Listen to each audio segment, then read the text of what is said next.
Good evening, members, officers and members of the public.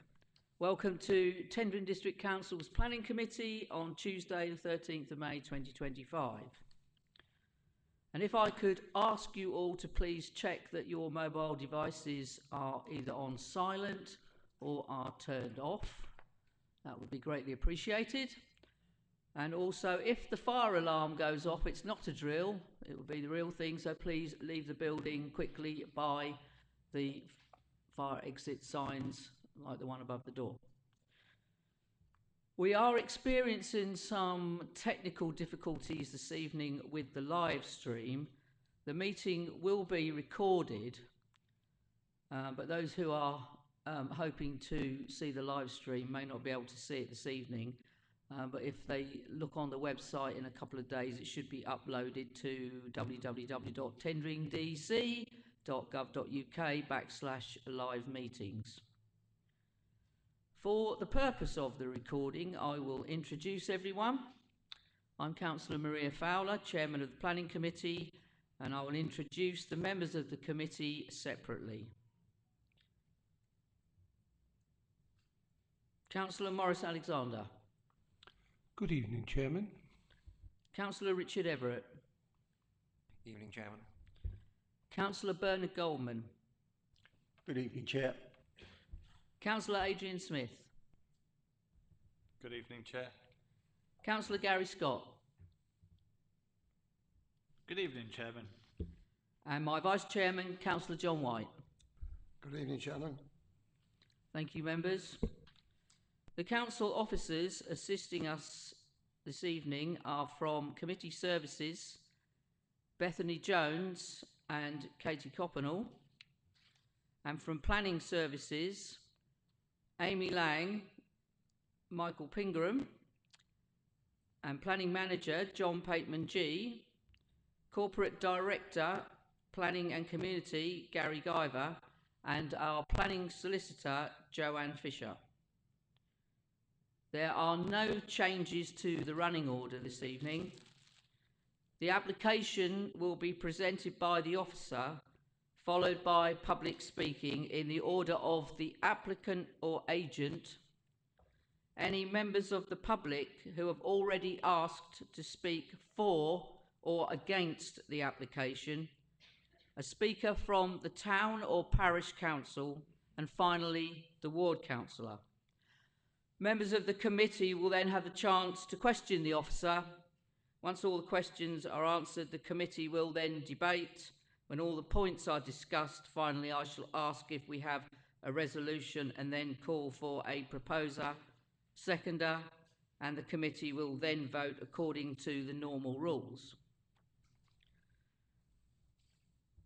Item 1 on the agenda, apologies for absence and substitutions. Please, Bethany. Thank you, Chair. I've received apologies from Councillor Wiggins with Councillor Scott substituting. Thank you. Minutes of the last meeting. There are 2 sets of minutes here. So could I have a proposer for the minutes for Wednesday the 19th of March, if there's nothing to be changed? Councillor Goldman? Yeah, I'll propose. Yeah. Seconder, please. Councillor Smith? Could I have a show of hands for those minutes, please? Thank you. And for the minutes for Tuesday the 1st of April, a proposer, please. Councillor White, proposed. A seconder, please. Councillor Everett, and show of hands for approval. Thank you.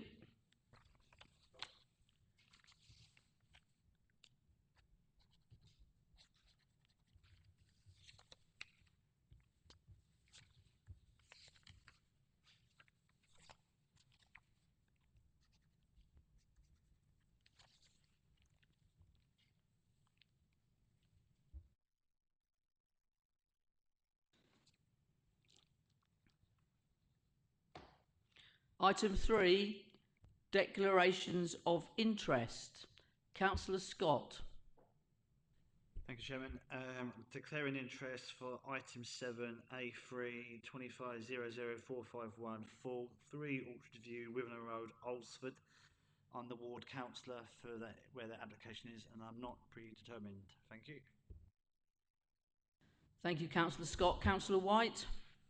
Thank you, Chairman. Application number 25000029, Oaklands, St Joseph. This is my ward, and I am predetermined and will be speaking on this application. Thank you, Councillor White. Councillor Bush, if you'd like to come to the microphone, please. Thank you.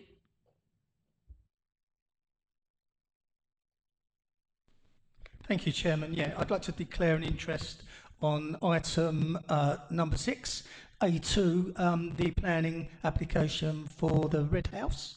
I'm the ward councillor, but also I declare an interest as I'm also a member of the Great Oakley Community Hub, community social business. Okay, thank you.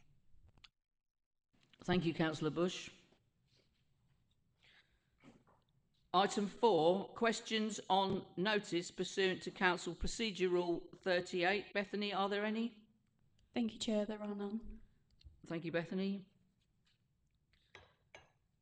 Our first application this evening, item 5 on the agenda, A1 25/00029/4, Oaklands Holiday Village, Colchester Road, St Osyth.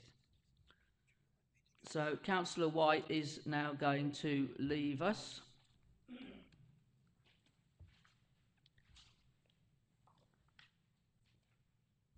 And to present this item for us this evening, our officer, Mrs. Amy Lang. Over to you, Amy. Thank you, Chair. Good evening, members. Okay, so the application before members for item number A1 is an application that relates to the Oaklands Holiday Village, Colchester Road in St Osyth. And the application also relates to the planned expansion of 138 static caravan pitches and lodges to the north of the existing park.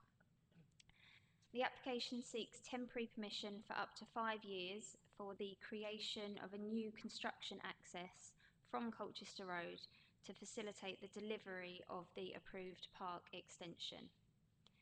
The application is before members at the request of Councillor White due to concerns with highway safety.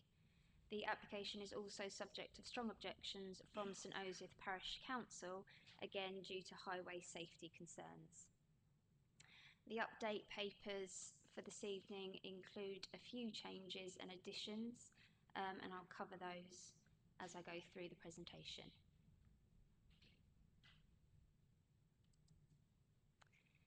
So this first slide shows the site location and the extent of the red-lined application site.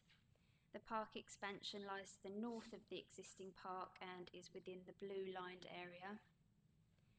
The proposed access is to be located approximately 135 metres to the north of the existing park access. This is just an aerial view, just to give you a bit more context of the site and surroundings, again showing the position of the existing and proposed access points. So this slide shows just an enlarged version of the site plan for you, so you can see the extent of the red line a bit clearer. This is focusing on the position of the proposed access in relation to the existing park access again, and the star indicates the existing access to Martin's Farm and the quarry.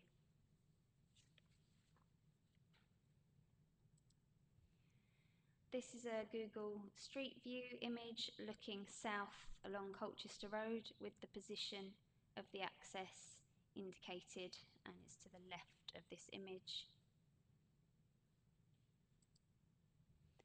And another Google Street View looking north on Colchester Road with the temporary access position to the right of the image.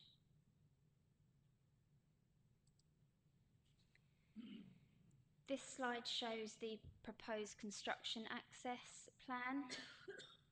This shows that the width of the access is to be constructed at 6 metres, with the bell mouth opening up to a maximum width of around 33 metres.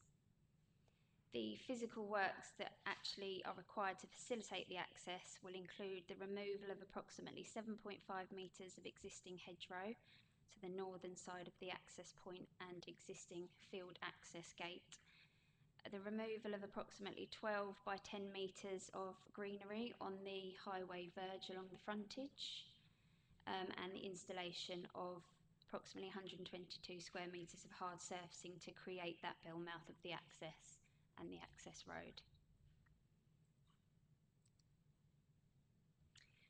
This is the visibility displays plan.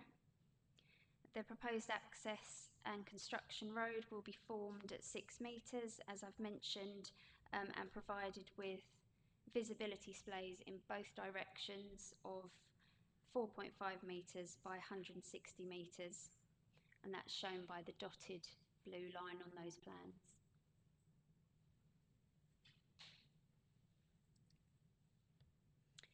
The access is intended to provide access to the construction compound area serving the development of the approved park extension, and that will accommodate contractor parking spaces, material storage, a site office, refuelling areas and wheel washing facilities.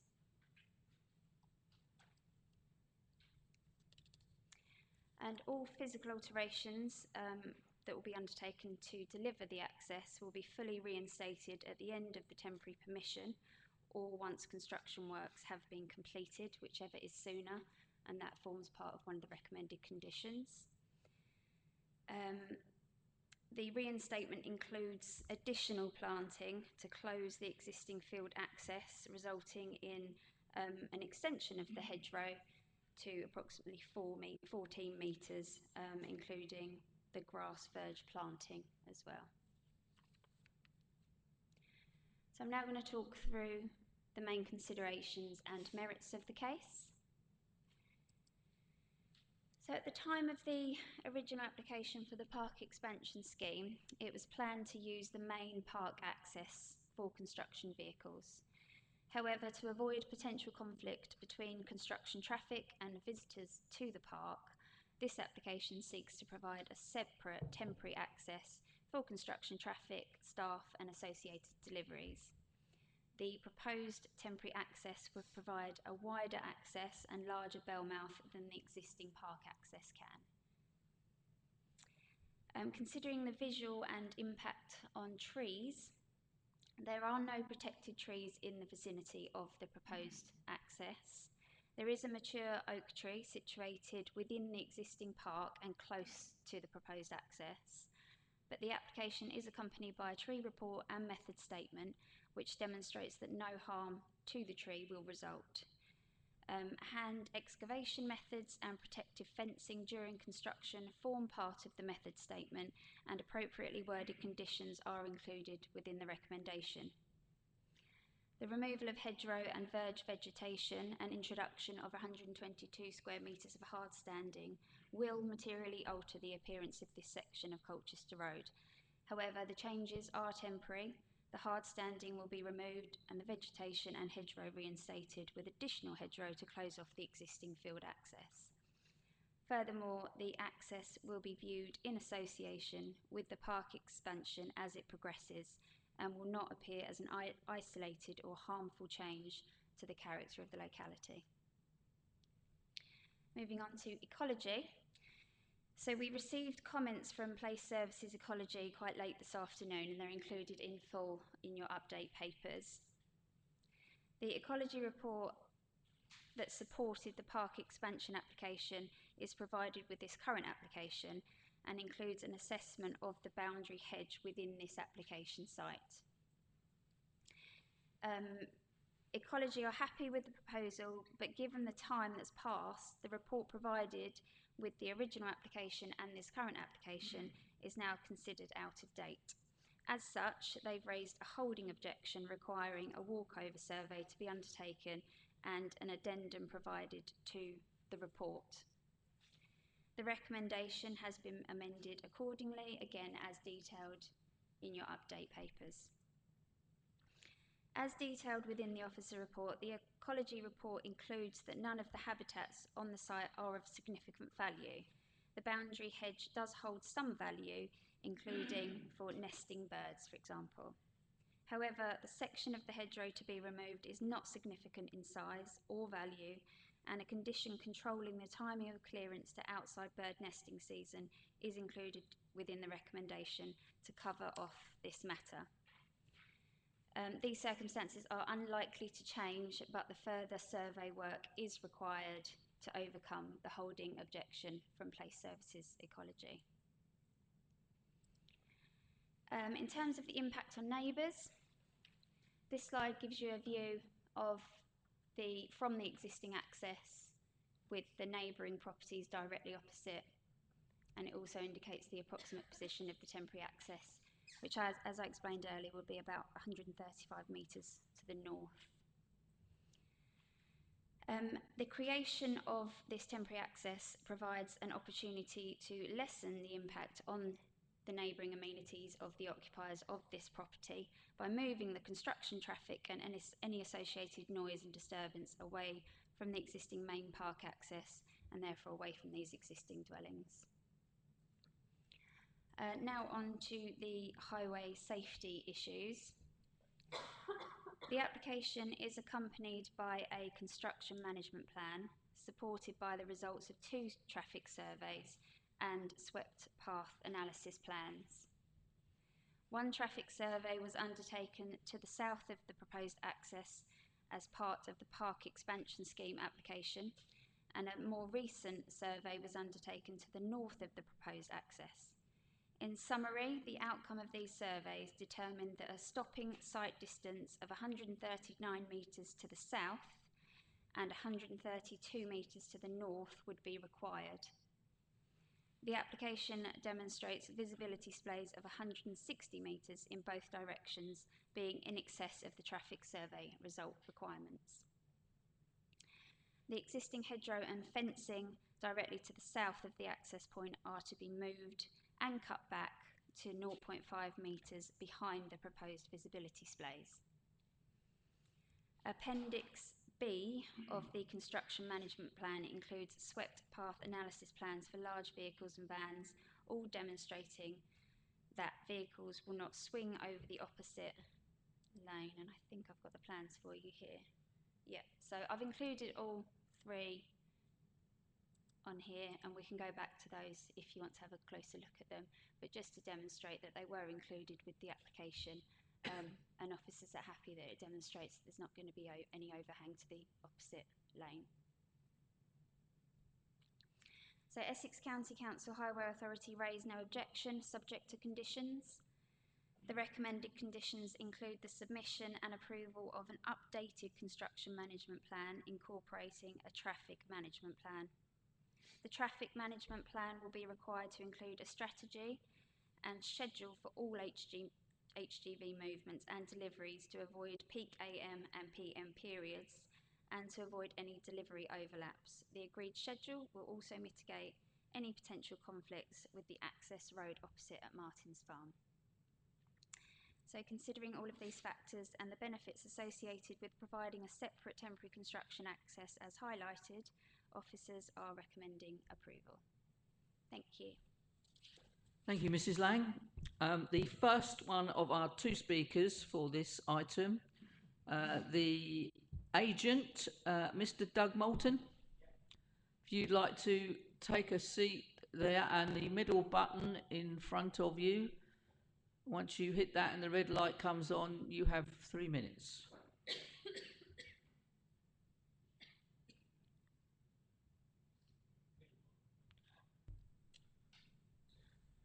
Yep. Good afternoon, members. The proposed construction access is to enable the efficient, safe construction to the consented expansion of the Oaklands Holiday Village. Accordingly, all construction vehicle movements associated with the expansion to the village have been considered and agreed as acceptable through the previous permission. The driver for this minor application was to allow for the construction of the additional units without using the main entrance. This will ensure that through the construction period, impacts on holidaymakers will be minimised to ensure that visitors are not discouraged from attending the park and impacting on the economic benefits for the wider district. Ahead of this application being submitted, the applicant undertook pre-application engagement with the Highway Authority to ensure that the construction access proposed is suitable, safe and appropriate. This has been confirmed by the Highway Authority through their statutory consultee comment of no objection, with conditions proposed which the applicant has agreed. Further safety checks are in place, such as a Section 278 or minor works application, which would have to be agreed with the Highway Authority ahead of construction commencing, including a road safety audit. A commuted sum of around £13,000 has already been secured for a 106 agreement for the previous application. We've been attempting to pay that to the County Council since February, and obviously some of this money could be used for the proposed speed controls which are set out on Colchester Road. We note the concerns of Councillor White and the Parish Council in respect of highway safety. Crash map data shows no fatal or serious crashes in the vicinity of the proposed access, as set out in the officer report. I appreciate the tendering planning team's robustness ahead of this committee, with a further consultation requested from the Highway Authority in March this year, which again confirms sufficient visibility displays can be secured in both directions and the proposed access is safe and suitable. As per the National Planning Policy Framework, paragraph 116, development should only be prevented or refused on highway grounds if there would be unacceptable impacts on highway safety. Taking the evidence presented today, this is not the situation for this application, as confirmed by the Highway Authority and clearly set out in the officer report. As referenced, the applicant has agreed to close the access post-construction. The application is recommended for approval by the planning officer. The local highway authority have been consulted a number of occasions and have confirmed the access to be acceptable, and there are no local objections. I note the very late consultation comments from Place Services today. I can say that we've already submitted BNG and conditions matrices on the hedgerow and the site area, and that was done on a site visit on March 2025. So a simple clarification addendum can easily be provided to address that. Accordingly, the proposed temporary construction access fully accords with the local plan, constitutes sustainable development, and we respectfully request that councillors support the officer recommendation, approve the application to enable the prompt construction of the additional holiday accommodation and the significant economic benefits this will bring to the district. Thank you very much. Thank you, Mr. Moulton. And our second speaker, Councillor White.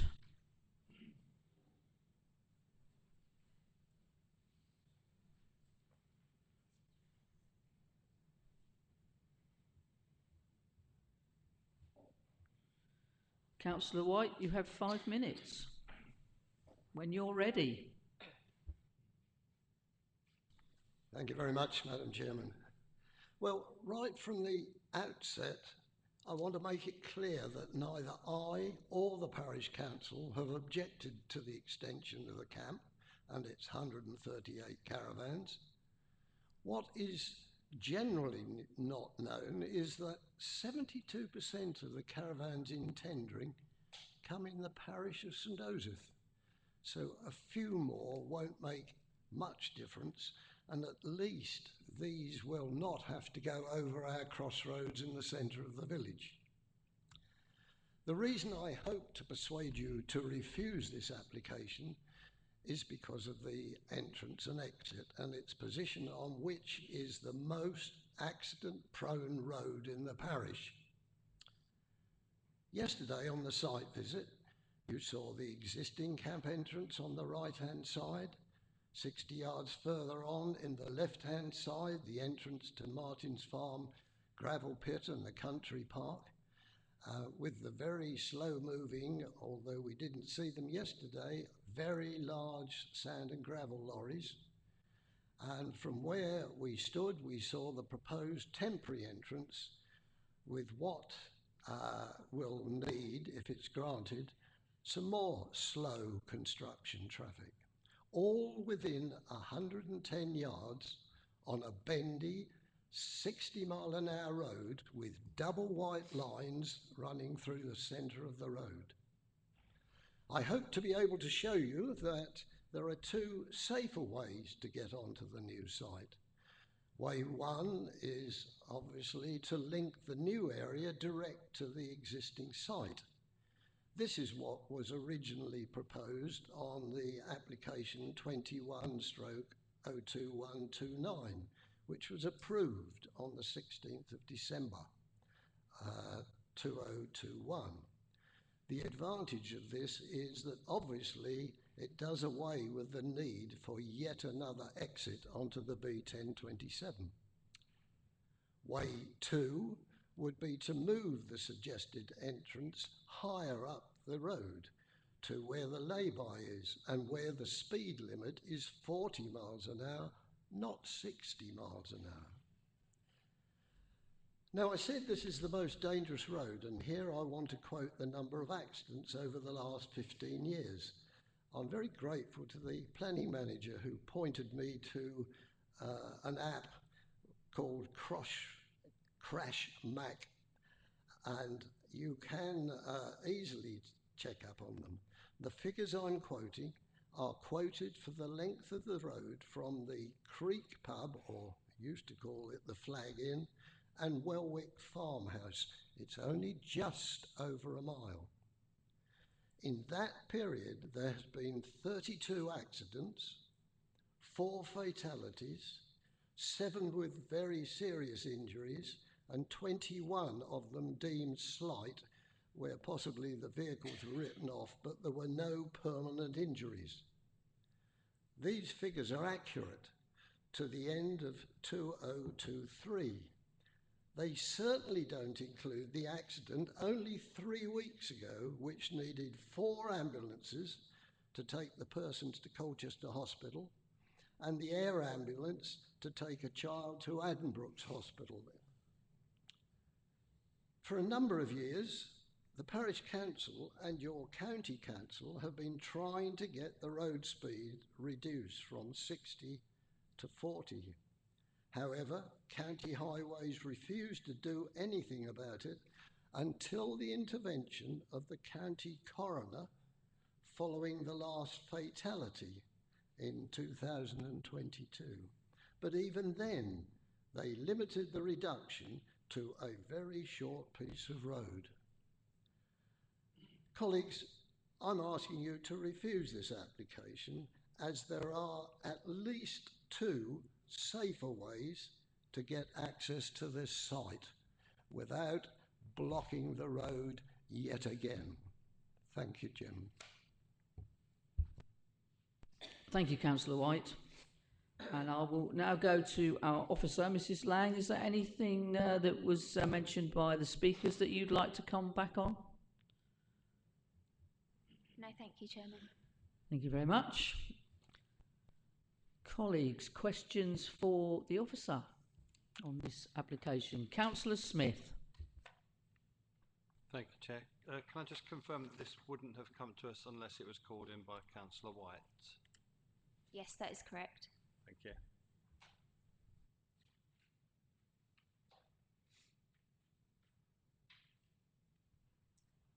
Councillor Everett. Thank you, Chairman. My first question is really about the traffic movements north to south and south to north in relation to this junction. Are we saying that the only turning into this would be from north to south?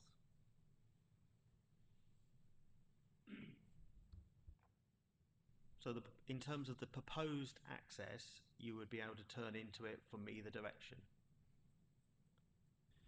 which is the same with the existing there's a access. double white line there. Are you meant to be able to cross a double white line to turn into a place?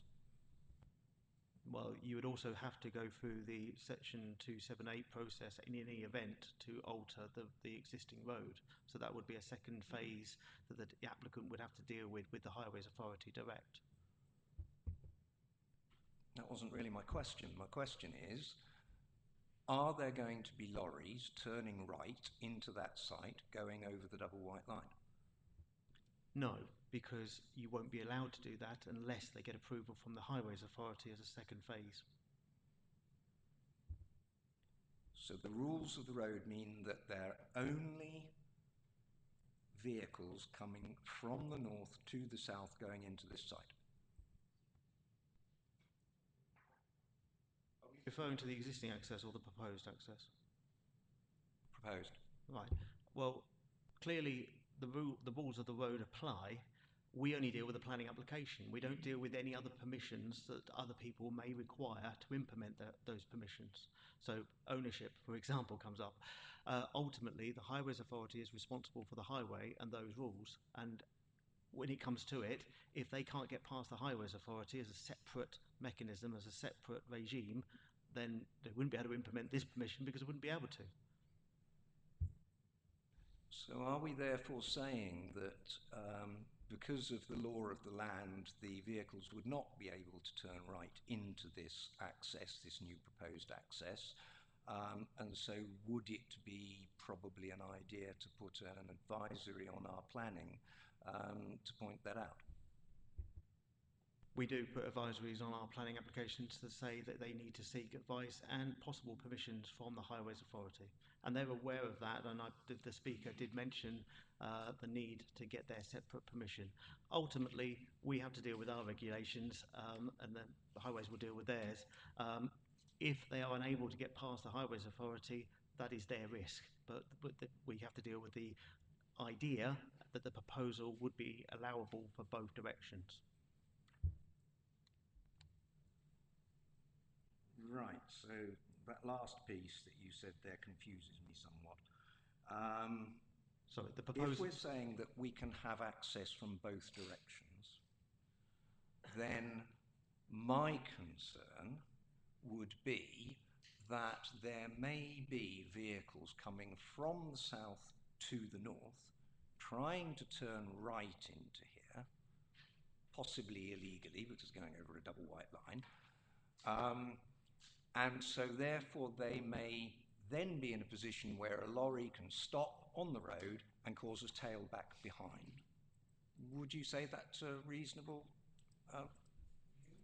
Ultimately, yes, a lorry could go north, but it would need to cross the road and ultimately may have to wait for cars coming the other way and therefore may cause traffic. The same situation occurs currently at the existing access. Which brings me to another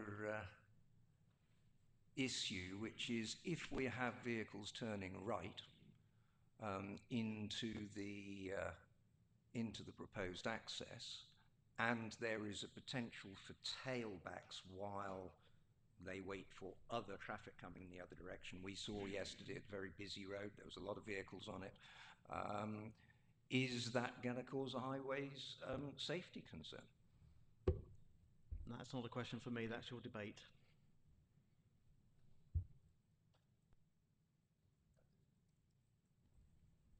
Councillor Alexander. Thank you, Chair.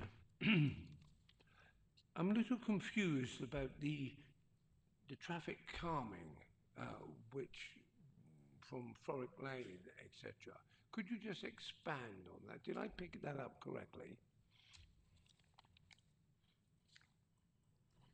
Sorry, could you repeat the question? What is it you're asking from Frolic Lane or? Yes, from... it says here on page 28, proposals underway to formally advise and propose to extend the 40-mile-an-hour speed limit southwards from Flag Hill to include the junction of Frolic Lane within that speed limit. I know you explained it to us, but I never quite picked that up. Could you just expand slightly on that, please? Yeah, of course. That was essentially just some additional information offered to us from the Highway Authority. So during the course of the application, as concerns have been raised by the Parish Council and by Councillor White, I've engaged further with Essex County Council Highways just to clarify their view and their stance and making sure that we've got all the information required. And they offered that additional information to me to let me know that there are plans in the pipeline for the speed limit to be reduced along the whole stretch of this section of the road and including the access to the park, I believe. But there's no official details or anything I can offer you, unfortunately. That was just some additional information and advisories from Essex County Council that I wanted to make members aware of, because obviously Essex County Council are aware of the dangerous nature of some parts of this road potentially, and the history of some accidents. But essentially that's not forming part of this particular application. That's not what we're looking at now. That's just something that Essex County Council have in plans, hopefully coming forward soon. Does that help? Yes, just to make sure that I've got it 100%. There has been advisories that maybe the road speed at that point, especially on that bend, could do with reducing and maybe should be reduced. There is nothing gravelled in stone at this moment, and that's for future debate with county and maybe the developers themselves. Did I get that correctly? Yes, so that's something that Essex County Council, as the Highway Authority, would determine and make a decision on and put in place. That doesn't form part of this planning application before members tonight. So picking up, because Councillor Everett picked up what I was going to bring up about the double yellow lines along there, and that you, I think, doesn't it say in the highway code you must not cross or straddle them or something of that ilk? I presume that within the consultation which you just mentioned, and future consultation, that this may be also one of the things which is brought up and approached at that time. Does that sound logical? So the double yellow lines would be the subject of a change to the road layout that would be picked up within the required application under section 278 that the developer would need to apply and deal with the Highways Authority if they implemented this permission.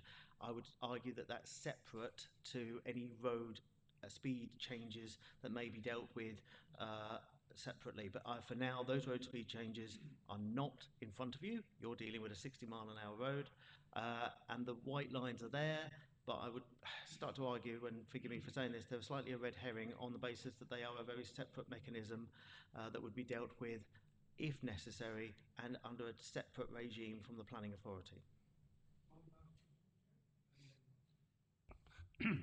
I appreciate what is and what isn't before us, but surely it's the committee that makes that decision on how they approach that and how they word that within the questions. Failing that, I don't see the point in us being here. So at this moment in time, nothing is altered apart from it's going to remain 60 mile an hour with huge great double white lines on a bend, a sweeping bend, and that all this will come up future in discussion with a view of rectifying that as it progresses.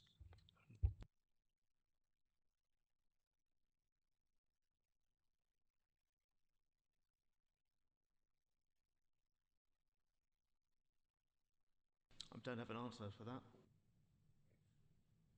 Ultimately, I think there's some confusion here in terms of what powers should be applied or shouldn't be, but the planning merits are the proposal, and that's the proposal. The current situation is the current situation, which would have to change. It's chicken or egg. You can't get the Highways Authority to remove white lines for no good reason and reassess that without the application being considered first. It doesn't work that way round. It's a bit like supplying lots of doctors but not knowing how many patients there's going to be. It's that, I'll leave that. I think I'm going to have to let that go for a minute and maybe get back to that later. Councillor Scott and then Councillor Everett. I'll come back to you, Councillor Alexander. Okay. Thank you, Chairman. My colleagues, Councillor Everett and Councillor Alexander, have brought up similar things. This road, the B1027, is a very, very busy road to the south of our district. has approximately 22,000 plus vehicle movements on this road.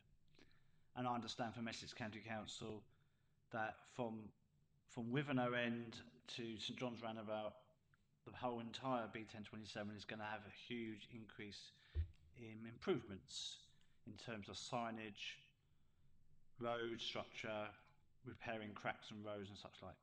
And I know this section of the road very well. My ward is just down the road from this place, and I know the amount of accidents, particularly south of Thorick Lane, near Flag Hill Pub or the Creek Pub going down. So there's been several accidents over the years.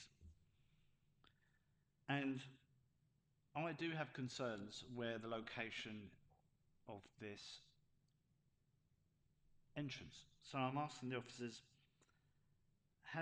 do you know offhand whether the applicant has looked at the lay-by as suggested by the Parish Council or Thorick Lane before looking at this site?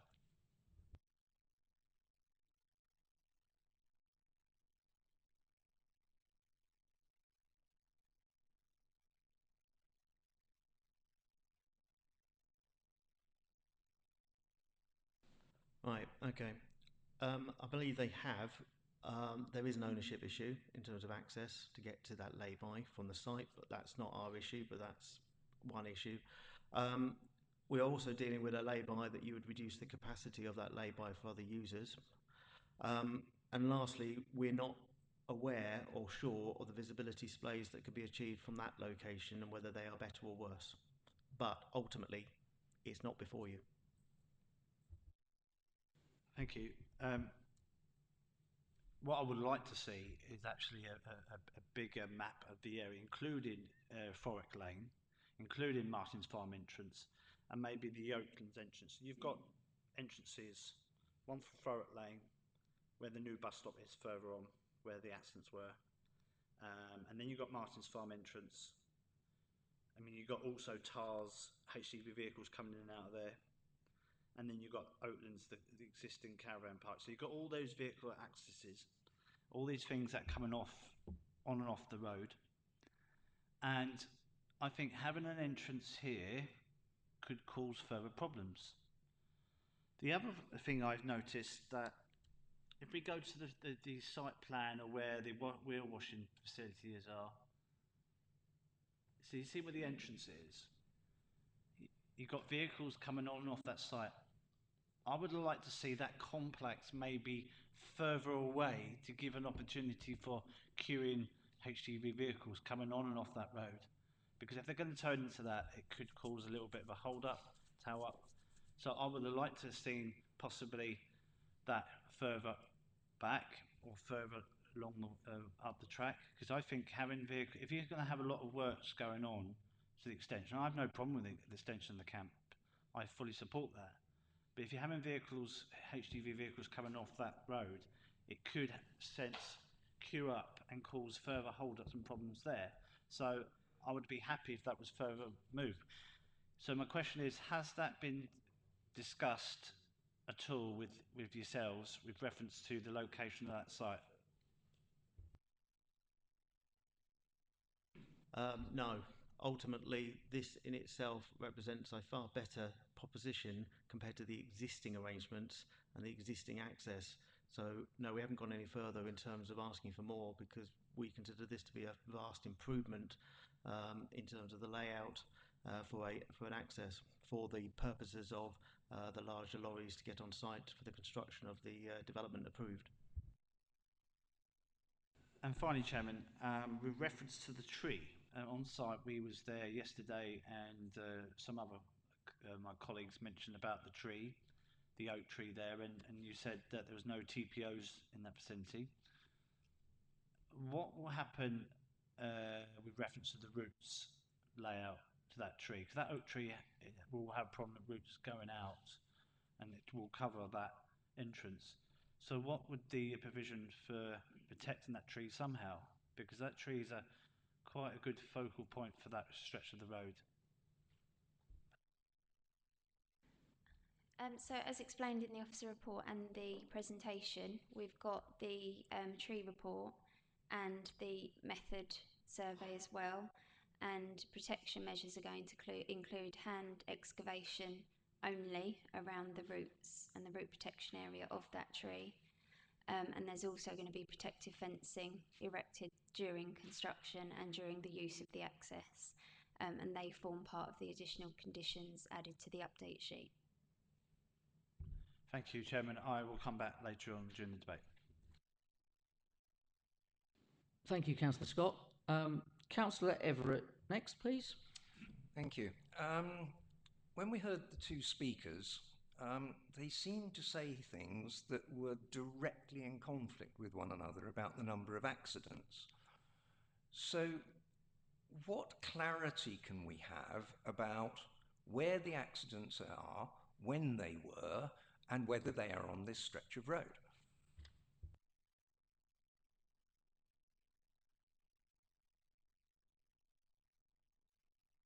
So, not trying to speak for the speakers, but essentially they were looking at different parts of the road. One was saying near to the proposed access, the other one was taking the entire stretch of road. And of course, depending on how much road you count in terms of your analysis, the number of accidents along that particular stretch will alter. We do have, I've got to explain, there is something called a crash map, but there's other sources of the information as well.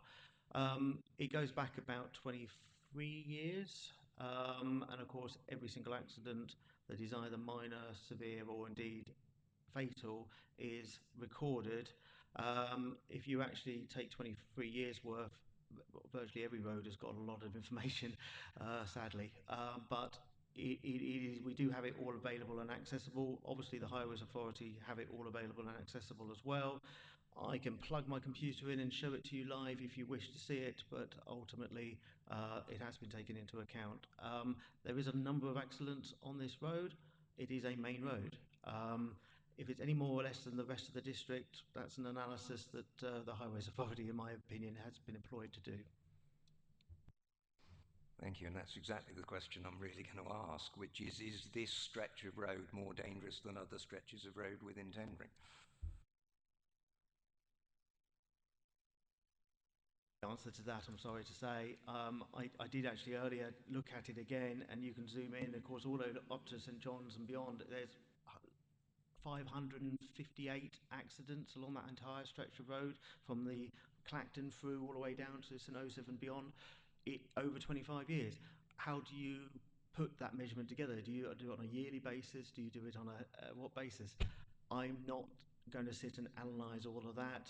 We asked for the expert professional opinion of the Highways Authority, who do on a daily basis look at all of this information in their consultation responses. Which leads me nicely on to my next point, which is that Essex County Council do occasionally get it wrong. And you made the point earlier that really, paraphrase you slightly, that it's nothing to do with us about how the junction is modelled, whatever. It's all up to Essex County Council. I've been at a planning inquiry where we've discussed such a junction for 4 hours. And the planning inspector clearly did think that it was actually a requirement that was part of the planning permission. And he thought that it was significant and that we as the planning authority needed to take the decisions about what should be done. Now, I accept that what is in front of us is what is in front of us, but are you really saying that if we don't like what's in front of us, we have to refuse it? Or is there another way that we could perhaps defer it to say to Essex, look, I think you should take this into account?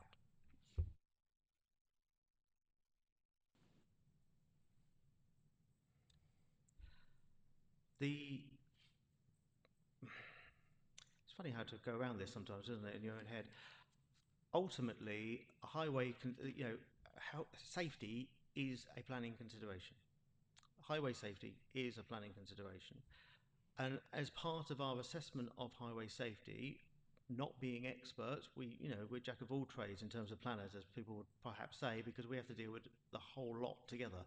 But we ask our experts that we employ as this council to give us information. Highways, ecology, you name it, but highways is one of them, and we ask for their expert opinion to take all these things into consideration and give us their expert view whether we should be refusing this or not on highway safety. I accept they can, on occasion, get these things wrong. This item is before you, and you are making your opinion of whether or not you judge the merit of this road to be safe or not in the terms of an additional access. I'm just going to slightly ad-lib now because I'm going to point out what the NPPF says. NPPF paragraph 16 does state, for the purposes of a local planning authority, that development should only be prevented or refused on highway grounds if there would be unacceptable impact on highway safety. It goes on, but I'll just stay there. Unacceptable impact on highway safety. It accepts there can be impact on highway safety. Your judgment is whether that is unacceptable and to what extent. I would say that before you do have a difficult position, that you are well aware of this road and the conditions of this road. We have got a position where we have a development in terms of the traffic known to be going to this development. It has already been dealt with by a previous application. That previous application deals with it through the existing access. Whether that was good or bad in terms of the merits at the time, that is the position and the default position they can go to. This new access arguably is better because it's got a better access for the sake of HGVs, better bell mouth, better sweep paths, and it's got the same visibility displays available to it than the existing access has. In fact, one is slightly better. So the real difference, arguably, is this is an extra access instead of just one. Your debate then is how unacceptable that is.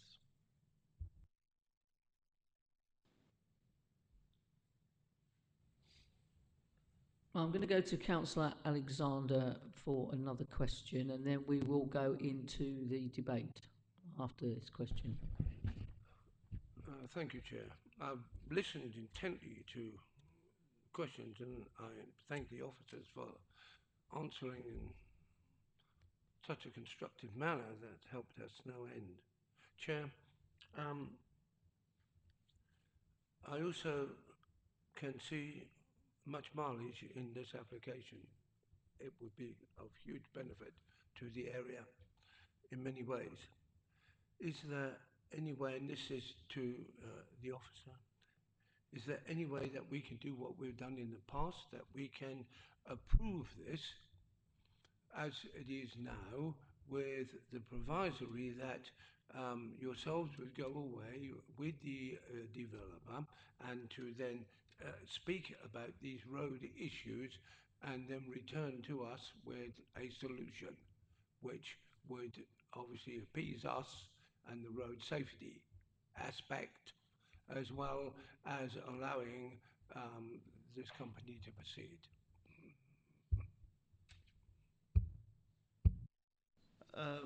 You're asking essentially is can officers find alternatives to this point of access, right?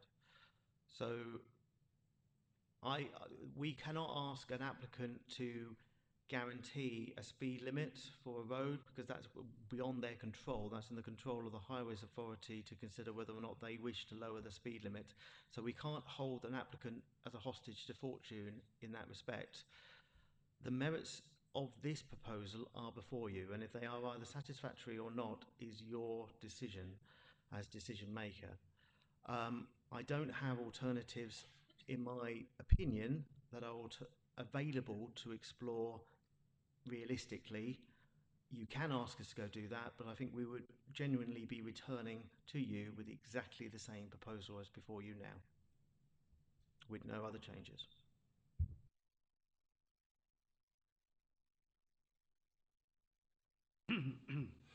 Sorry, whether I'm having a senior moment, I was sort of under the understanding from the previous rhetoric that it was a county decision on how they would progress with the road safety issues after then direct. Please advise me, Mr. Pateman G. It is a county decision in terms of the road speed limits, yes, and it would be a county decision whether they allow this access themselves as a separate regime. But it would be unfair and unreasonable to unnecessarily delay this application subject to a third party making those decisions that they may not make. So I don't know if I might any help from my colleagues here on this point, but we have to determine the application on its merits at this time is the requirement. Not to do so puts the council at risk of appeal in terms of non-determination.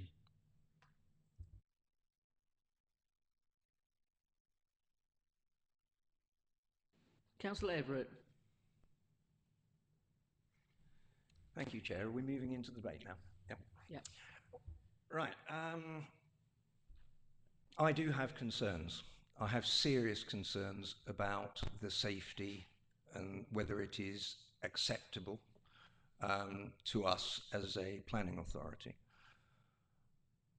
I am probably of the opinion that I would refuse this. However, that I do think would be slightly draconian. And because of my concerns, my serious concerns of the safety, I do think that this needs to be looked at again. And I think the applicant and Highways need to talk together about how they can make this more safe than it currently is, because at the moment I don't think it's acceptable. So I will be proposing a deferral for exactly that reason, albeit that I probably would have erred towards complete refusal initially.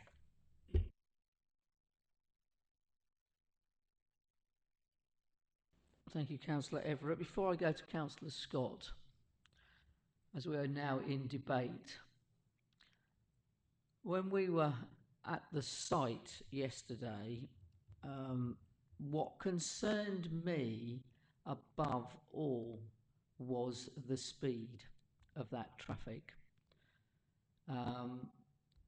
Yes, as we have already heard, which we know, the double white lines, that's a Highways thing. The speed is also a Highways thing. If we were minded to approve this application, I would certainly want a condition that we request that Highways and the applicant seriously look at the speed. Without that on that road anyway, without this turning, 60 miles an hour on that road's too much anyway, in my opinion, and that's as a road user, never mind about a member of the committee. But of course I'm not a Highways officer, so that doesn't matter, does it, in my opinion? So therefore, on this occasion, I would support approving the application, but with the conditions, if we're able to add those in, that the Highways Authority and the applicant consider reducing the speed on that part. But that might not be possible. Councillor Scott next, and then Councillor Alexander. Thank you, Chairman. Taken on board my colleague Councillor Everett, I agree with his comments in reference to this stretch of the road, and I'd be happy if that the applicant, possibly with our officers and maybe a highway official, to come down to look at this location in particular. It was said that the speed limit from Flag Hill to Thurrock Lane is 40 miles an hour. I believe, if I can understand it correctly, that was moved further around because there was a serious fatality on that corner there near Wheatfield's residential park there. And it comes to mind that with the several entrances along this stretch of the road, you've got the Creek Pub, or cat or restaurant, and then you've got Thurrock Lane, and then you've got the proposed site, then you've got Martin's Farm entrance, and then Oakland's entrance. There's several entrances coming on that stretch of the road, and that stretch of the road I know is bendy, go up and down. It's a really, really dangerous stretch of the road. In fact, I think I remember on the B1027 in my part of the world between Alsford and Thorrington, the speed limit was national speed limit, and there was an application nearby that assisted the reduction of the speed limit from 60 down to 50 between Thorrington and Alsford. So it's feasible and possible that could happen. It's happened in my patch, in my part of the world. I'm sure this can happen in this part of the world on the B1027. But I do agree with Councillor Everett. I would be happy if this was deferred to let highway officers and the applicant to look at ways of possibly making that section of the road safer. In my view, having another entrance there just short of the bend, I think will cause more problems going forward. And we are councillors on this committee, and we as councillors represent our residents, and our residents would want us to look at those issues of road safety going forward. So if Councillor Everett is proposing a deferment, I would gladly second the deferment. Thank you.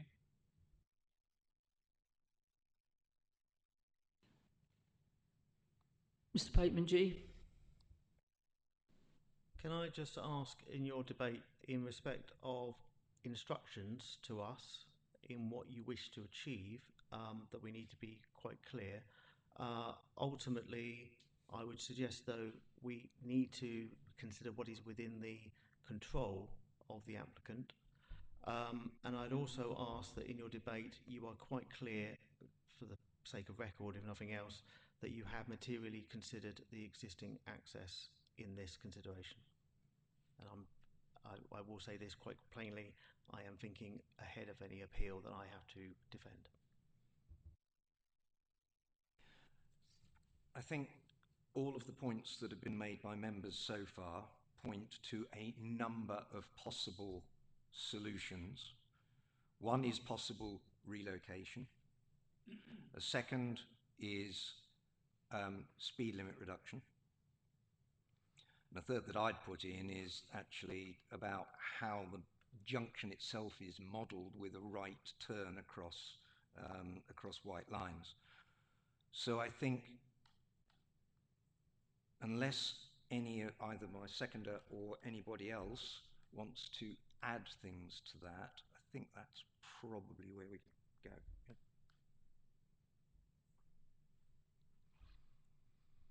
Councillor Smith.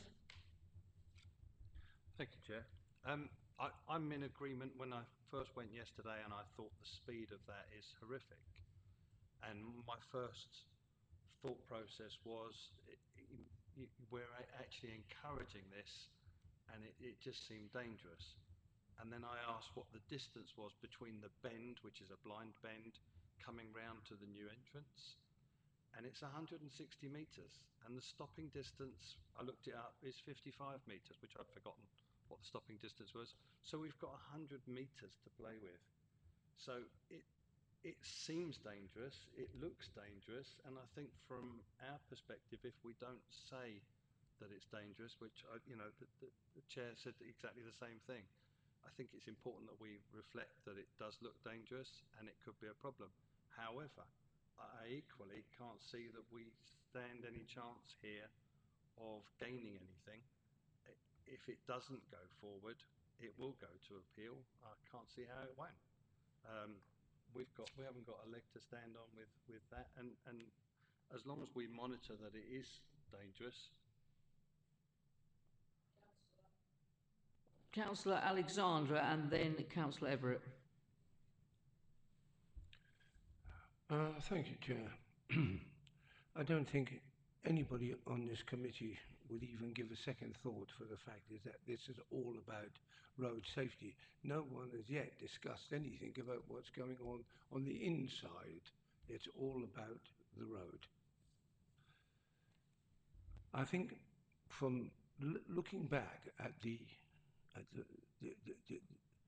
site visit that we had yesterday, and we all agreed that the speed was really quite frightening, and I think that's the whole point. Speed is frightening.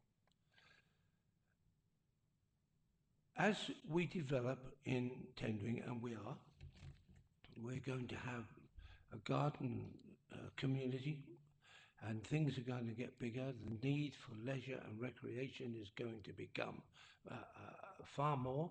And I, in many ways, Chair, as we're in debate, I admire the company for taking a risk in this economic time that we live in.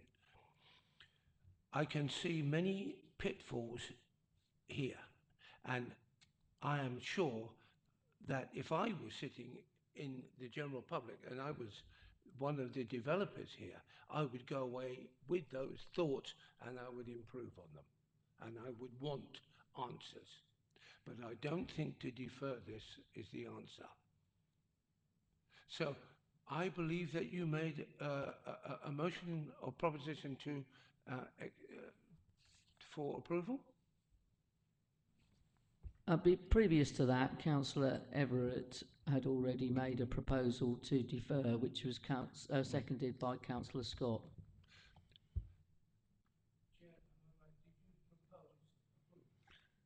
No, what I said was that I would be in favour of it. Okay, fine. So, let's deal with the first one first of all. Councillor Everett proposed the application to be deferred to look at other options. But Chair, no disrespect, no point of order.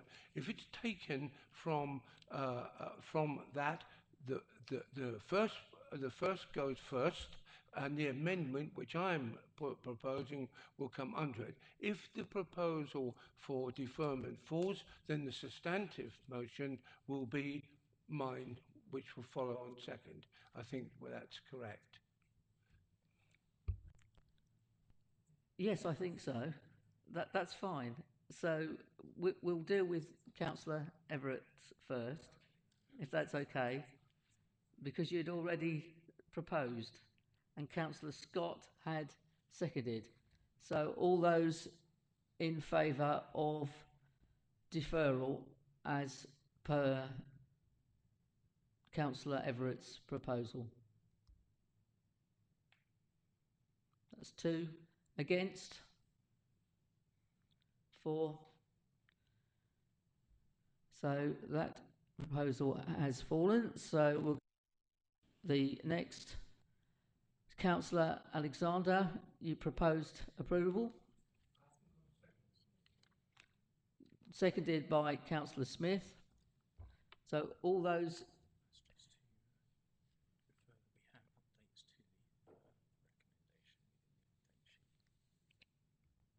Mr. Guyver has just reminded me of the updates in the update sheet, which I had actually got open here. Sorry, Gary. Which is on page 2. The recommendation for approval, proposed by Councillor Alexander and seconded by Councillor Smith. All those in favour, please, for approval for this application, please show. 4. Those against? Thank you, members. This application is approved. So we will now have a short break and find out where Councillor White is.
Okay, welcome back everybody.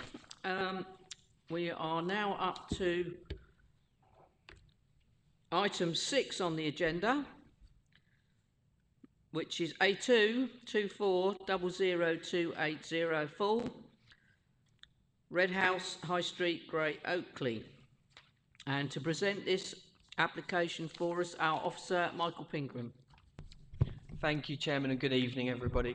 Yep, so this application is seeking planning permission for the demolition of the building known as Red House, followed by the construction of a like-for-like replacement building and infill extension to create a total of 3 properties and a multi-use community facility.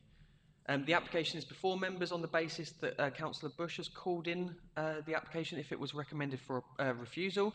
And the call-in was on the basis that the existing building is derelict and beyond economical repair, and that the proposal will recreate a dwelling that reflects the original form and features of the existing building and re-establishes the street scene within a prominent area of the conservation area.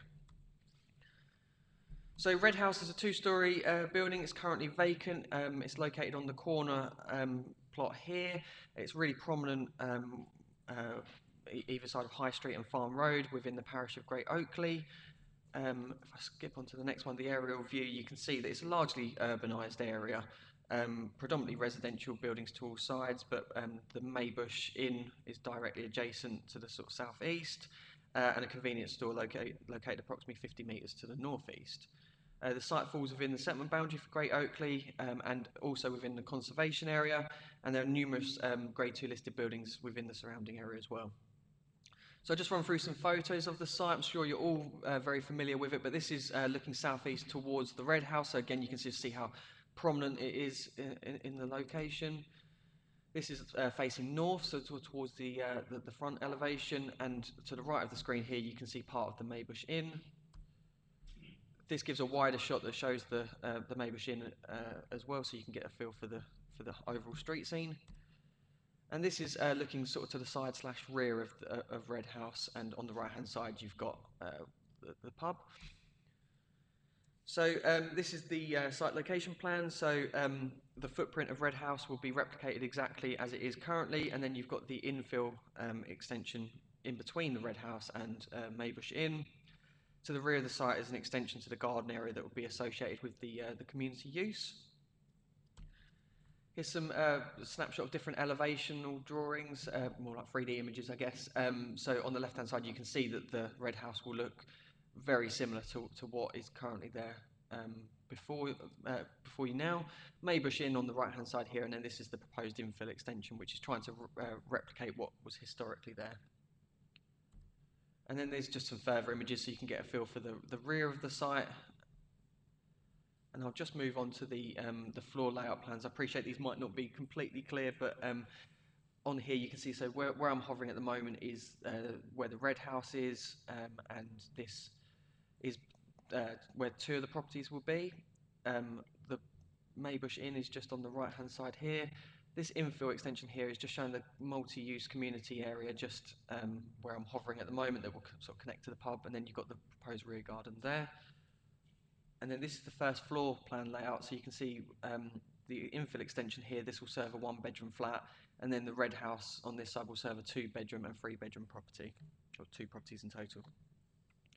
So I just wanted to briefly run through planning history on the site. So in August 2018, permission was refused for a very similar scheme to demolish the Red House, followed by a replacement of building of a similar design to what we have today, and 3 flats.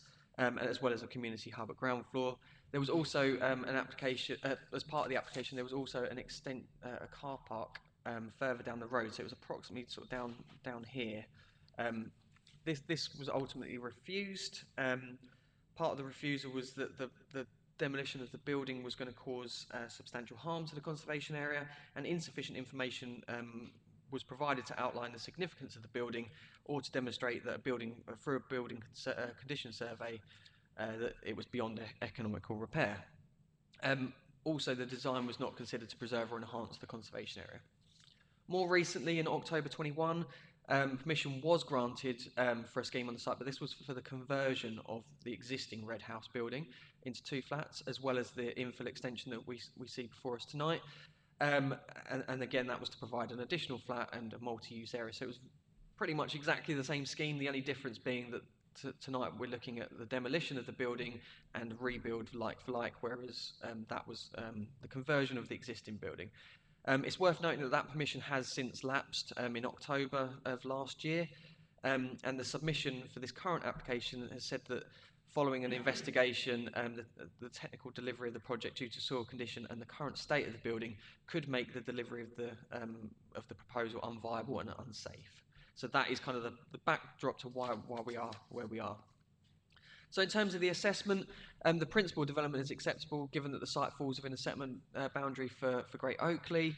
The additional multi-use community facility is supported as well. There's no harm in that respect, so officers are happy with the principle at a high arching level. But in terms of the heritage impacts, the site falls within the Great Oakley Conservation Area. It's in proximity to a number of Grade 2 listed buildings. So Essex County Place Services Heritage have been consulted, and they've identified, so within their initial comments, they identified less than substantial harm through the demolition of Red House. They identify it as a non-designated heritage asset, and at that time there was no supporting structural inspection by a specialist engineer for such a building that sort of confirmed that it wasn't economically viable, structurally viable, sorry, to be converted. They also felt that the replacement building did not conserve or enhance the character and appearance of the area, and specifically raised concerns relating to an unsympathetic crown roof and the use of modern materials. So following this, amended drawings were provided that replaced the crown roof with a dual pitched roof. However, upon further consultation, ECC have still consider it that it's harmful, or it doesn't preserve or enhance the character of the area, given that it lacks the authenticity and inherent historic and archaeological interest of the existing building. So following that, a structural engineering inspection report was prepared and submitted to us. We again liaised with Essex County Heritage. The report confirms that the building is vacant and in a poor state of repair. However, it does state that it would be possible to retain the building for a programme of extensive structural repairs. It also notes that a number of further detailed investigations would be required to determine the full scope of repairs that would be necessary. So following reconsultation, Essex have said that the report has failed to provide the necessary justification that the building cannot be retained and repaired, albeit it does confirm that extensive works would be required to convert the building. But no further information has been provided to demonstrate whether this would be financially viable to undertake these works, and overall there is insufficient, clear and convincing justification for the loss of the significance of a non-designated heritage asset and the consequential harm to the setting of the conservation area. So the level of less than substantial harm is maintained. So in such occasions, when it's less than substantial harm, it's for officers to weigh up that harm versus any public benefits of the scheme. So with this one, there's a clear community benefit with the additional multi-use community area, but officers would equally note that that could be undertaken without any works to the Red House, because that just forms part of the infill extension. There's minor benefits through the additional, sorry, bear with me, for the additional free market dwellings, but given that the council can currently demonstrate a 5-year housing supply, that is given limited weight. So we do understand there are some public benefits, but on the overall balance, officers have come to the conclusion that the harm outweighs those public benefits. In terms of the sort of scale, layout and appearance, so the infill element is in keeping with that approved under an earlier permission. The height of the proposal is similar to the former building and connects to the existing roof profiles. If I just quickly put in the elevations. So I'm just talking about this part here. It will be 2 stories, and although visible to the street scene, it will align with the historic appearance of the location, so no sort of concerns are raised in that regard. The 3 proposed flats are also to be served by a communal garden area measuring approximately 90 square metres, so officers are content with that. In terms of impact to neighbours, the footprint of Red House, the scale, the size, the number of windows, their locations, everything is exactly as is, so there's no additional concerns from that part of the scheme. The proposed infill element will generate additional first floor rear elevation windows, and there's a degree of overlooking that sort of is generated from those. However, the site is quite already sort of overlooked from other first floor windows, and there's a good separation distance between those windows and the sort of neighbouring garden areas. So overall, there's not significant concerns raised in that regard. In terms of highway safety and parking, so Essex Highways have been consulted.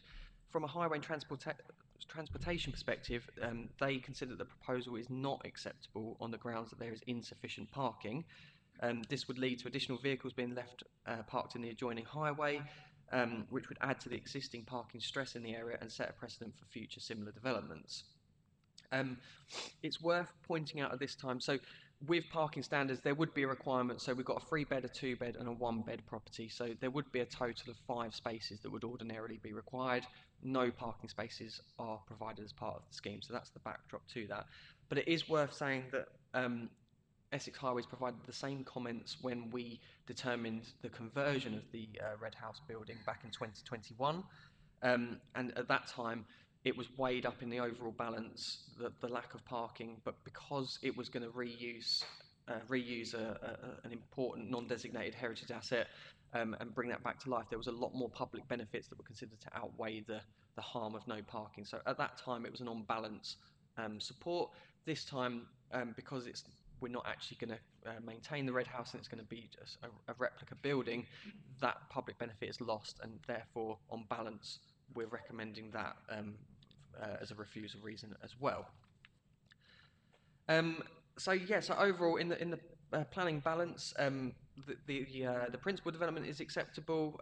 The community facilities are supported. The site is in a good location for new residential development. We don't consider there to be any harm to neighbouring amenities. There's enough private amenity space as well.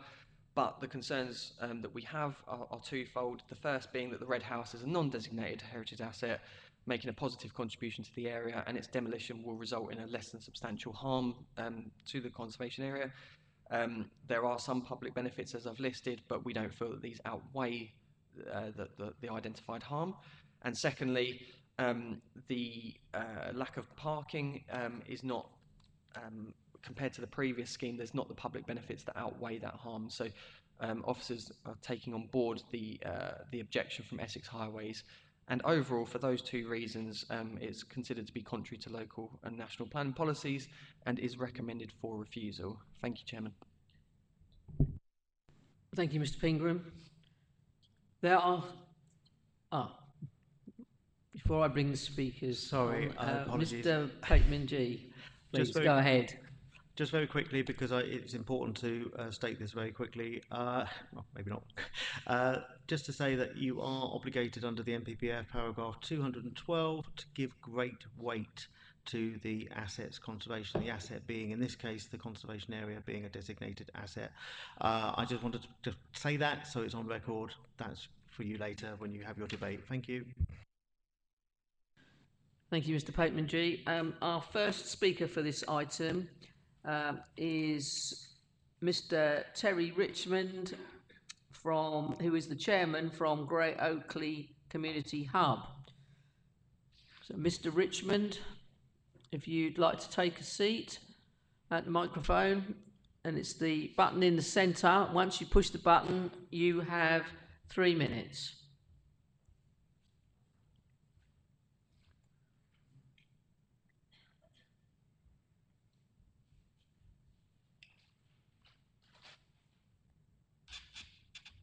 It's the one in the middle. That's it. The Great Oakley Community Hub is a community benefit society, predominantly run by volunteers, including myself.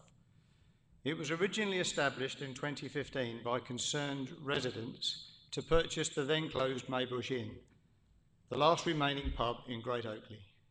It is a not-for-profit society wholly owned by its 184 members from Great Oakley and the surrounding villages. Any profit made must be reinvested into community projects, and the society's rules contain an asset lock.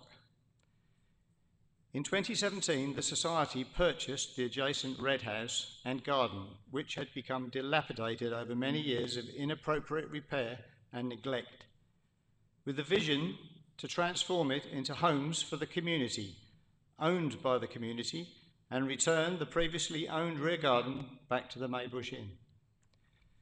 We will improve community cohesion by helping local young families get their first secure home without having to leave the area. The Red House's neglected state makes delivering this need impossible today, but the potential is huge.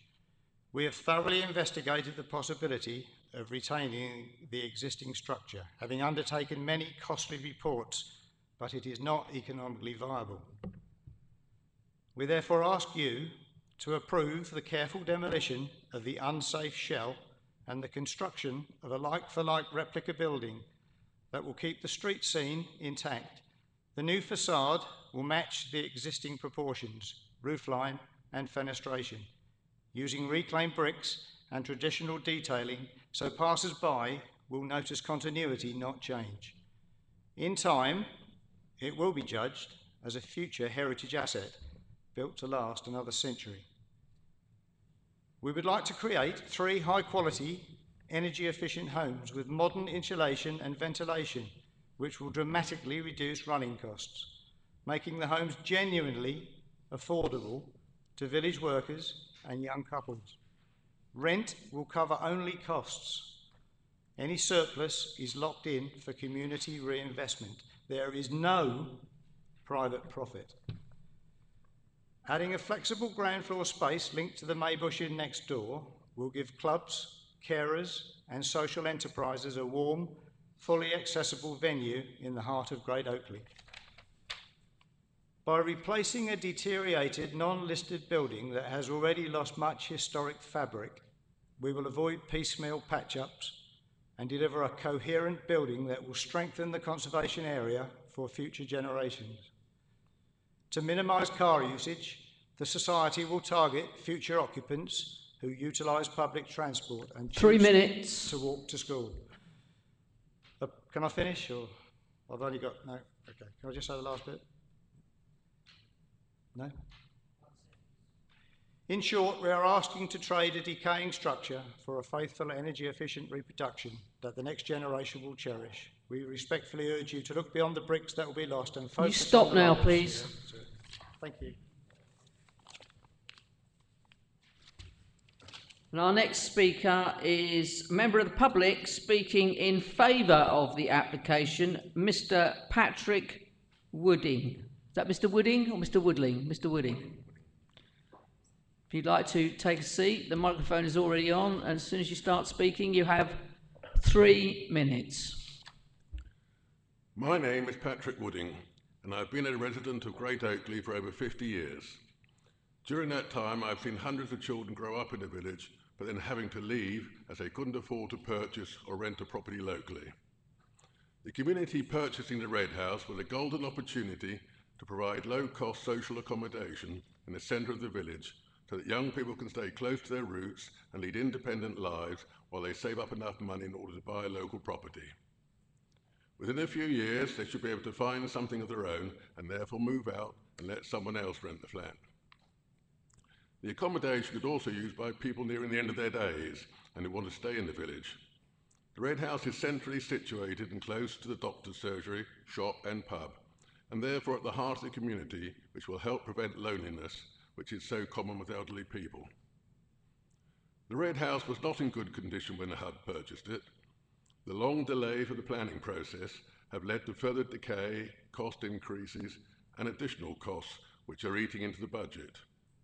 It would be a great shame if we can't go ahead and proceed, as a developer will not have the interest of the village in their mind. The community does not have the luxury to sit on their hands and wait for years like developers can. Finance is tight, and the volunteers are running out of energy and enthusiasm to keep the project alive. What was a good idea is now becoming a millstone round the HUD's neck if it is not resolved today. The village, and indeed all the tendering district, urgently requires more quality social accommodation, and we want to do our bit. An empty house is no good to anyone. The suggestions made by outside bodies for using metal frames and other expensive methods to shore up the Red House building are flawed in that the cost is so prohibitive that it would be unviable by any owner. It may sound good in theory, but the instigators of these suggestions have not taken account of the cost. If one does a cost-benefit analysis, it would quickly become apparent that the high cost of proposals will kill the idea off, as it would be unviable. Not only can the hub not afford it, but no one would buy it in those conditions were imposed by the council, and it would become a white elephant waiting to fall down. The Red House is not a modern building, and the energy performance certificate rating required for renting out is not achievable in an old building like this, however much money one spends on doing it up. A new building, built to look the same as the old one, would have all the energy-saving attributes required for this day and age, and enhance its setting in the heart of the village for another century or more. Thank you. Thank you, Mr. Wooding. And our final speaker on this item is the ward member, Councillor Bush. Councillor Bush, you have 5 minutes.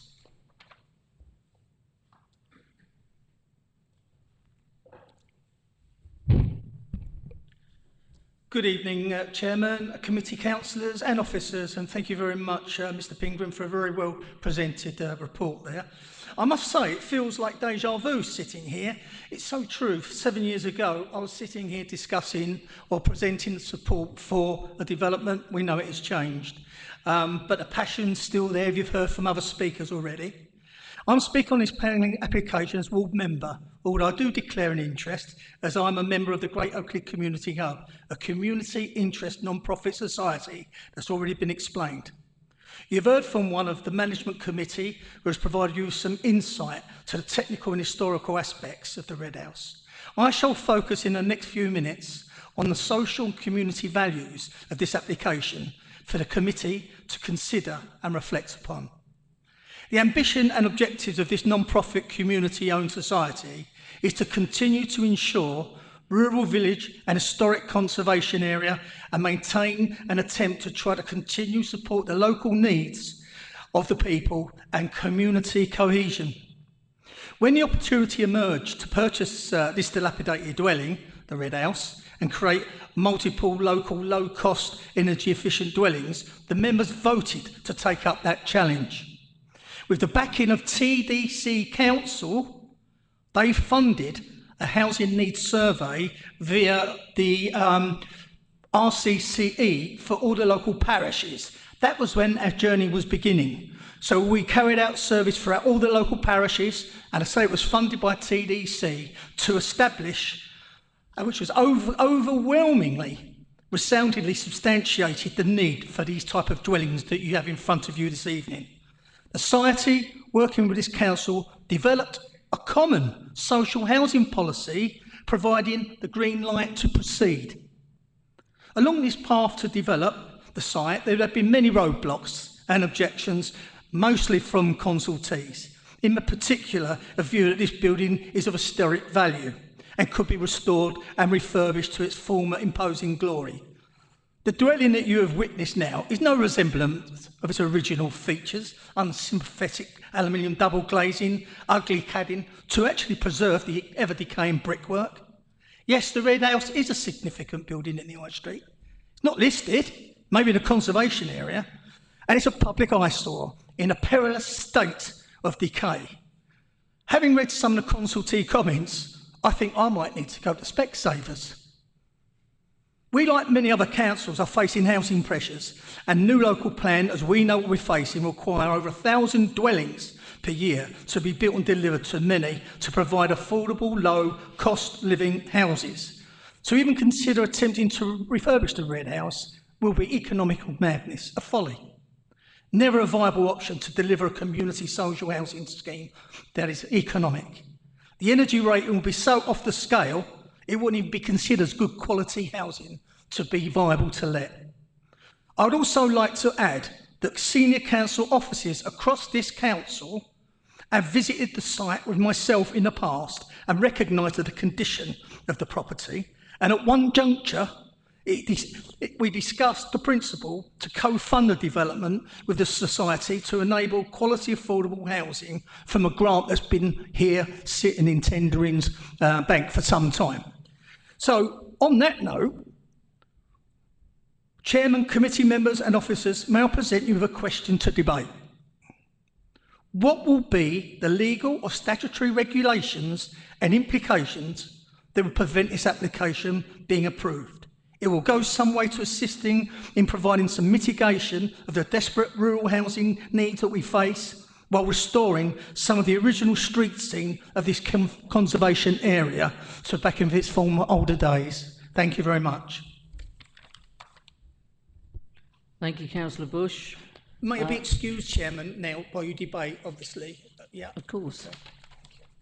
Can you turn the microphone off, please, Councillor Bush? Thank you. Mr. Pingram, is there anything that you'd like to come back on, as mentioned by the speakers? No comments from me at this time, Chairman. I'll pick any questions Thank you, up Mr. from Pingram. members. Thank you.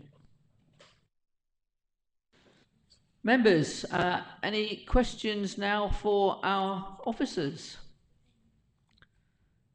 Councillor Smith. Thank you, Chair. Can I just confirm that this has come to us just because it was called in by Councillor Bush, please?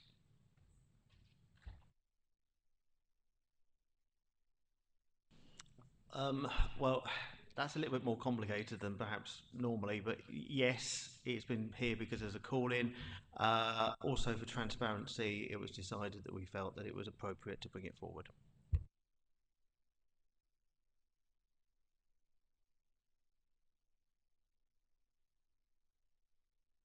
No further questions?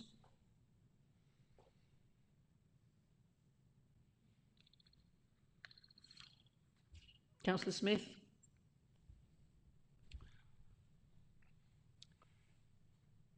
This has been 7 years since it was originally bought, and 2018, if I've read it correctly. So 7 years, and in 7 years, all that's done is it's become more and more dilapidated. If we were to refuse tonight, then what would happen to that building? Because I don't think that they have to repair it, do they? They could just leave it.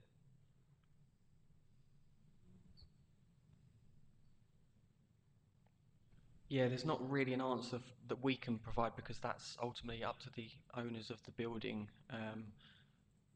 They can do as they please with it, but yeah, that's slightly separate to how we would determine this application tonight.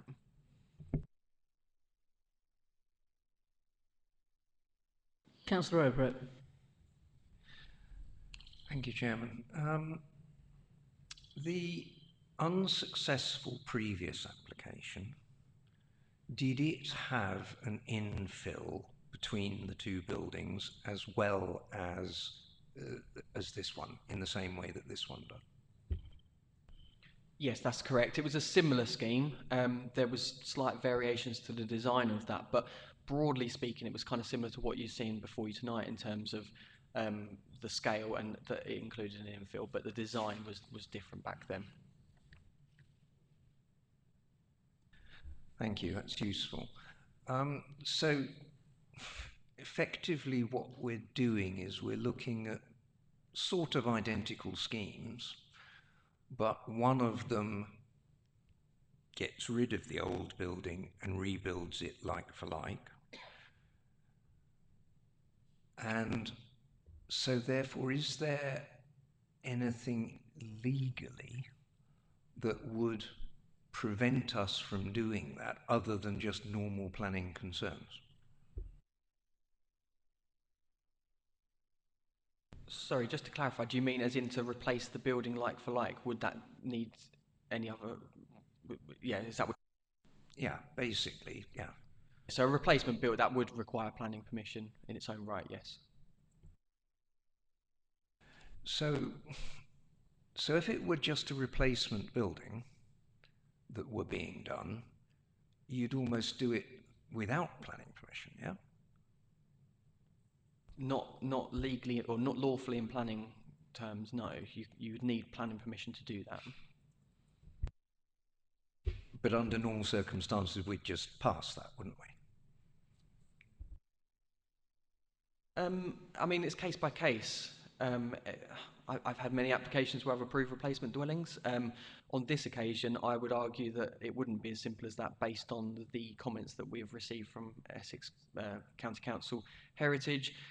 Their chief concern is the replacement of that building and how even a like-for-like replacement doesn't adequately replicate what's sort of historically there. So, it's not. Each replacement dwelling would have to be assessed on its own merits at that time. But I think with this one, if this was just an application for a replacement building, and if we didn't have the rest of the proposals as part of this, then I suspect that we'd have a similar position. Obviously, I'm slightly preempting because that's not what's before us, but based on the comments that we've received, that's what I suspect would be the case. So in fact, we have Essex County Council who would rather that this building fell down than be replaced and used as a community asset, is sort of really what we're saying. No, that's not what they're saying. So their comments are saying that it hasn't been, so their initial comments were that it hadn't been adequately demonstrated that there was enough justification for the demolition of this building. So how they're seeing it is that what they would prefer to be the case is what was approved back in 2021 in terms of the conversion of the existing building. That's the optimum solution here. What is being argued is that that isn't possible. So we've requested an additional survey to understand whether the building is beyond repair, essentially. That survey has come back and said that it is possible to convert this building, but it would require extensive works. There's been no justification about the viability of those works and what those costs would be, and whether that would be feasible or not. So at this time, Essex's latest comments are that it hasn't been sufficiently justified that it's not possible to convert this building. So I think that's the point here. It's the optimum solution is to convert the building, but I guess if they can't convert it, then I would imagine that the design put forward is probably the next best option in terms of what Essex would require. I am taking words from them. That's not what I've been told, but that's my assumption. So we've got a situation a bit like the potholes, really, haven't we? They don't fill those in either, and yet they think it's totally acceptable to leave them in the road and damage people's cars. It seems to me that there is actually possibly a solution here, and perhaps we should consider it, that actually this building could be saved, albeit not in its present state. It has to be rebuilt and would be used as a community asset.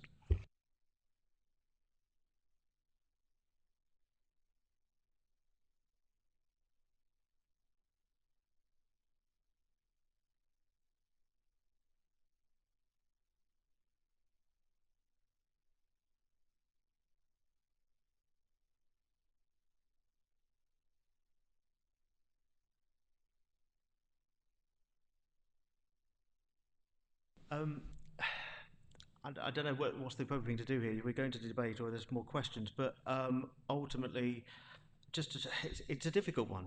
I think there's a Greek mythology about how many times do you replace a boat when it's not the original boat. I can't remember what that one's called though. Ultimately, the broom would probably be the better Suffolk solution.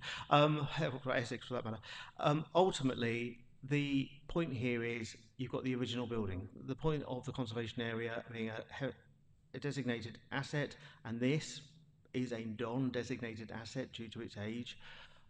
They both are picked up by government policy, national policy, and your local policies as needing to preserve as far as possible.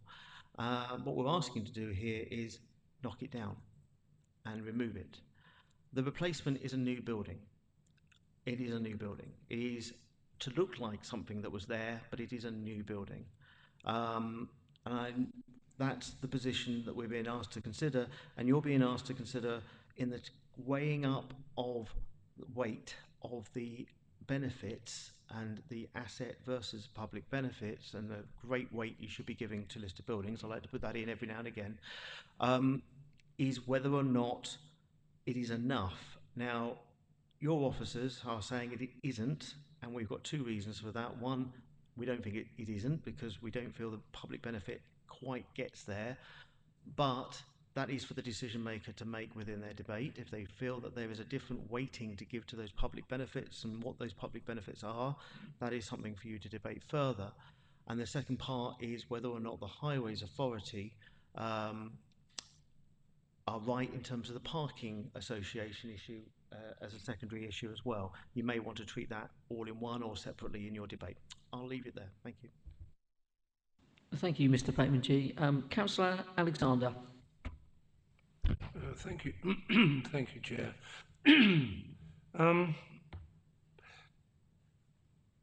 I'd like to make a scenario, if I may, before the question, is that there was a different resolve on the table at the moment, and that demolition could go ahead. It would mean the removal of what was existingly there, and then they would go ahead and rebuild. Would they need planning permission to rebuild? You need planning permission to demolish, and you need planning permission to build a new building. Do we have policies ascertaining to parking on new builds? Could you explain what they are? I'm not really too sure. Yeah, so there's not a specific policy within our local plan that says the parking requirements, but we are guided by the Essex parking standards, and they would require for one-bedroom properties 1 parking space, and for 2 or more bedrooms 2 parking spaces.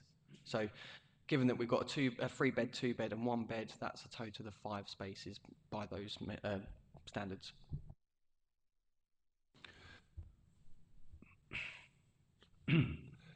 Looking as we did at the site visit and taking on board the policy that we have, or what we have with parking lot, is there room anywhere around there for 5 parking spaces?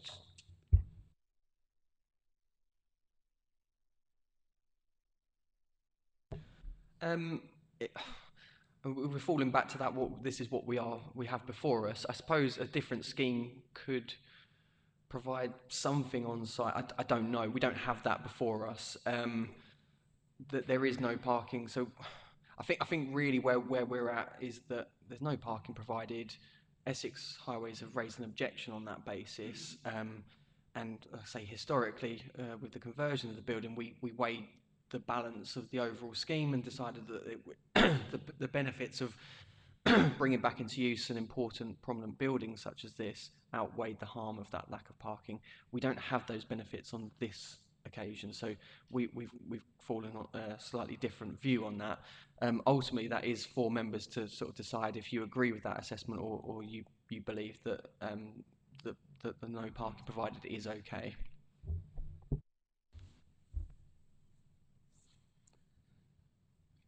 So if an application came before you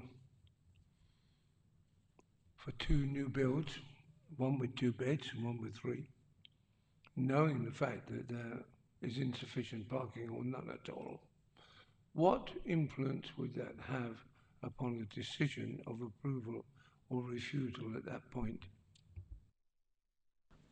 Are you talking in sort of like a general application of this site specifically, if the scheme was instead just 2 properties? Is that what you're asking? Well, yes, because that's what the application, I'm talking on its merit. The fact is that if the application went to demolition and an application came before you and it was for a 2 and 3 bedroom separate property with little or virtually no parking at all, what weight would that have on a decision of approval or refusal of the application? Okay, so on the basis then that Red House is to be demolished and replaced by two dwellings and no other works being proposed, so that would mean that the overall parking provision required would drop to 4 spaces instead of 5, so there'd be a slight reduction. I'm working on the assumption that you're saying there'll be no parking provision still. So we would have to weigh that up. First and foremost, we'd have to see whether Essex Highways would have an objection to that. But we are still in a position where there would be no parking provision.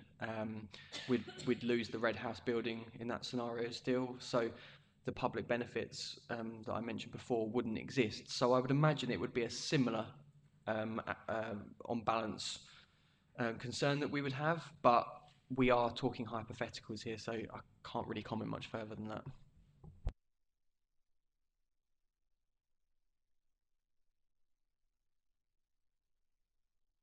If there are no further questions, I say that, and Councillor Everett's just put his hand up. Councillor Everett. So basically we're in a situation that we have a balanced decision to make. And one of the things that always gets me with balanced decisions is that we need to know what the individual bits of the balances are to be able to make that decision. So, in quick and easy terms for us, what would you say the list of balances are on one side and the other as to this particular situation? So, I mean, I always assume it's great weight, limited weight, blah, blah, blah, those sort of things. But let you answer the question how you wish. Okay, I'll try my best with this. Right. So we've got two recommended reasons for refusal, so I'll focus on one at a time. So the first one being the loss of Red House building. It's been identified as less than substantial harm, and through the loss of the building, the impact to the conservation area, the loss of a non-designated heritage asset, its replacement, while like for like, doesn't retain that historical architectural interest that the original building has. So that's the less than substantial harm. On one hand, public benefits to sort of balance on that are that there's going to be an additional community facility area, and there's going to be free market properties. Now, there is some weight that we can attach to that. We've given limited weight to the free market properties on the basis that we don't have a 5-year housing supply. I note that in one of the speakers they did talk about the changes to the NPPF with additional housing in the future, but that is in the future, that's not here and now. So we're giving limited weight to that. And the community facility, yes, that is given weight, but I think it's also worth pointing out that that is a part of the infill element. So you could, in theory, retain the Red House and still include that. So in the overall balance for that particular point, we've come to the conclusion that the harm outweighs those benefits. You may have a different view, but that's where we're at. In terms of the parking provision, so there's 0 parking spaces. There would be a requirement for 5. What I probably should have said earlier to Councillor Alexander's point is that on some occasions we can accept a slightly reduced amount. So where there's 5 places required here, if it's a highly sustainable location, and this is a good sustainable location, there might be some slight leeway that you can allow. But 0 spaces for when 5's needed is obviously quite a significant difference. So the harm to that is the Essex Highways objection that it's going to lead to on-street parking on the main B road adjacent, so the highway safety implications of that. So that's the harm on that side. The other way we can look at it, with the previous application, is that there were wide public benefits through the retention and reuse of the Red House existing building. So that was felt to outweigh the harm of the lack of parking provision. On this occasion, because we don't have that huge public benefit overall in the sort of overall balance, we feel that the lack of parking is outweighed again. That's not outweighed by any public benefits. So, sorry, I know I've talked quite long now, and I was trying to give a short answer, but that's the two areas. Both are on balance to some extent. We've fallen on the side that we've fallen in assessing that. Members, it's over to you if you have a different view to that, really. Thank you, that's really, really helpful. Because I think that does lead on to exactly my point, which is that if we disagreed slightly with those and came to a different conclusion, that wouldn't be something that would be wrong. I think that's a fair assessment, yeah. Councillor Scott. Yes, Interesting debate on this. We know this isn't a conservation area. And we know that Red House building is not listed as a historical asset, yeah? Red House is not a listed building. It is a non-designated asset identified. Ultimately, though, the conservation area is the designated part. So there's two parts affecting this. So going forward, listening to Councillor Alexander said, so let's assume we gave permission to demolish, then coming forward in the future, an application comes in to rebuild the said building. Could that or possibly affect the conservation area? I'm sure, I think this may come to Mr. Guyver's side. Could that set a precedent for other conservation areas? And would we have to reassess and look again at the conservation area of Great Oakley? This may be a question from Mr. Guyver, or you officers, I don't know. Thank you. That's fine. Okay, I'll try and answer as best I can. Right, so the demolition of the building and its rebuild. So I can't remember exactly what your point with regard to that was, but it would need planning permission for both. The demolition we'd have to assess at that time if there was an application. Again, this is not what's before us, but if that application was put in to demolish, we would have to assess the concern there. If that was, in a hypothetical scenario, if that was approved and then an application for a design similar to what's before us was approved, then yes, that would result in some harm to the conservation area. That's what our experts at Essex County are telling us. In terms of whether it would impact on the conservation area appraisal, I might lean to Gary for that, if that's okay. Thank you, Chairman. Just to follow up on what Mr. Pingram said, there are examples, there have been over many years, where buildings have been demolished and replaced within conservation areas. That in itself doesn't necessarily have to undermine the purpose for designating that conservation area, and if development is done in a sympathetic manner, the character and appearance of the conservation area can still be maintained. What you have here is a particular issue and comments from our advisors on the significance of that building within the conservation area. What I would say is that you wouldn't set a precedent necessarily. Every scheme needs to be considered on its own individual merits. What you have here is essentially a proposal for a replica structure that would replace what's there at the moment, with the intention of maintaining the character and appearance in the conservation area. The only difference